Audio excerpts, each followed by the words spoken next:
The phone buzzed at 1:14 a.m. Not a call, a message. I reached for it without thought, muscle memory trained from years of deployment. The glow lit up the dark room, and for a moment I almost let it slide. Just another alert, another nothing. But the name froze me. Her name. The preview line burned into my skull. He's asleep now. Come through the side door. Not written to me. I lay there, pulse steady but hollow. The weight of the pistol on the nightstand was grounding, familiar. I scrolled down, slow, deliberate, like easing into a trap you already know is wired.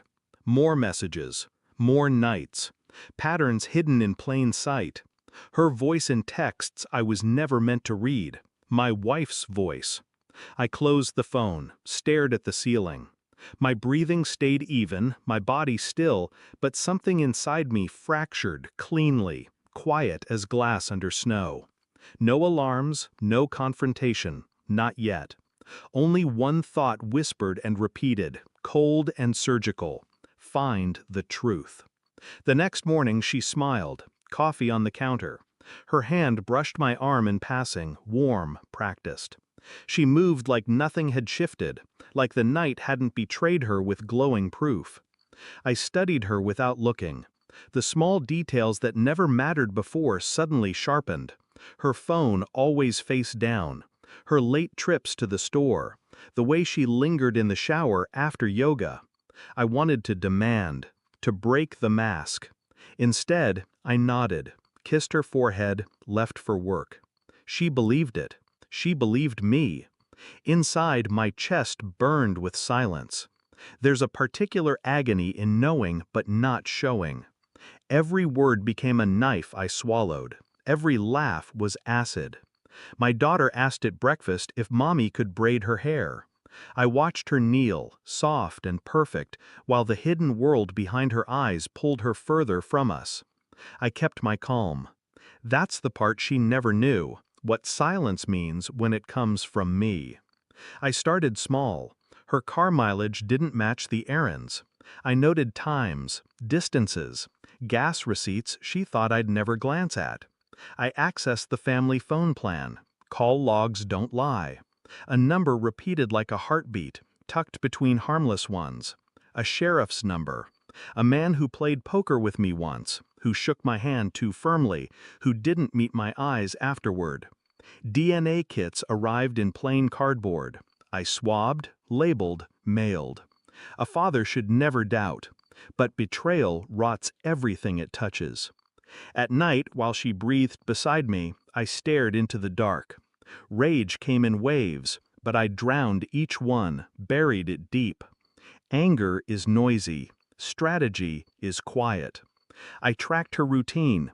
The gym wasn't the gym. Her friend's house wasn't her friend's house. And always, the sheriff's truck parked just out of sight, tires still warm when I walked by. The truth gathered piece by piece, a weapon I was sharpening in silence. The envelope arrived 3 weeks later. I opened it alone, a sterile printout. DNA percentages, numbers that didn't lie, didn't care, didn't flinch. My daughter, my blood, was mine. Relief cut me open, raw, but it didn't heal. The betrayal wasn't in paternity, it was in her. That night I placed the report on the kitchen table. She entered humming, keys in hand. She saw the paper, froze. Her face drained before words came. What is this?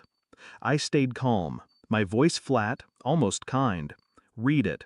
She did. Her lips parted. No denial, just panic. She understood what this meant. I had proof. Not of a child's bloodline, but of her double life. The calmness in my eyes told her I knew everything. Tears welled. Her body shook. She reached for me. I didn't move. I slid her phone across the table, already unlocked. Every message mirrored back at her, her lover's name on the screen. Her knees buckled as if struck. Please. I cut her off with silence. I already texted him, I said finally, voice low. He thinks you're coming tonight. He'll be waiting. Her eyes widened. terror bloomed. Because she didn't know if I'd told him truth or lies. She didn't know what trap she'd just stepped into. I left the phone there, glowing between us like a confession written in fire. Her sobs filled the room as I walked past, coat in hand, every step measured. The night air was sharp, clean. For the first time in weeks, my lungs felt unclogged. I didn't rage, I didn't break, I didn't look back. The world had shifted, but I was steady. Betrayal doesn't deserve fury, it deserves exposure. Silence is the cruelest knife, and I had left it twisting in both of them. I reached my car, slid inside, started the engine.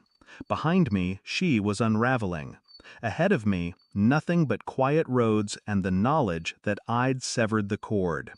She thought she knew me. She never did.